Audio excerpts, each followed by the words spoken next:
এক স্ত্রী 21 লাখ টাকা নিয়ে উধাও হয়ে যাবার আগে তার স্বামীর শ্রাদ্ধের অপেক্ষা করেনি।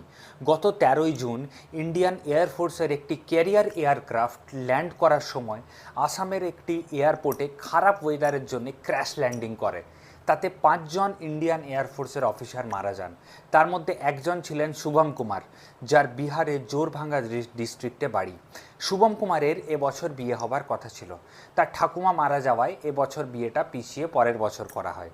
যেহেতু শুভম কুমারের কোর্ট ম্যারেজ হয়ে গেছিল, সেহেতু তার স্ত্রী ম্যারেজ সার্টিফিকেট দেখিয়ে তার মারা যাবার পরের দিনই 21 লাখ টাকা নিয়ে উধাও হয়ে যায়। সব থেকে আশ্চর্য ব্যাপার কি জানেন? এই তার হাজব্যান্ডের শ্রাদ্ধতে তো তিনি উপস্থিত ছিলেনই না, উল্টে যখন এই মহান ব্যক্তির বডি ইন্ডিয়ান এয়ারফোর্স তার পরিবারকে সমর্পণ করছিলেন, তখনও তার স্ত্রীকে দেখা যায়নি। শুভম কুমারের বাবা, যিনি একজন চাষি, তিনি সারা জীবন পরিশ্রম করে তার ছেলেকে অফিসার করেছিলেন, তিনি তার সন্তানকে সারা জীবনের জন্য হারালেন। একজন সন্তান যে তার বাবা মায়ের সারা জীবনের সাপোর্ট হতো, সেও হারিয়ে গেল।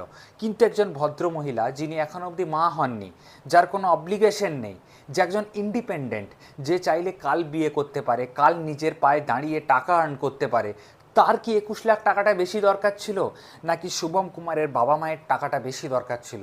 আমার মনে হয় ইন্ডিয়ান গভর্নমেন্টের কিছু রুলসে চেঞ্জ করা উচিত এবং যাচাই করা উচিত টাকাগুলো নমিনিকে দেবার আগে যে কে বেশি টাকাটার দাবিদার হতে পারে। আপনাদের কি মত কমেন্টে অবশ্যই জানাবেন।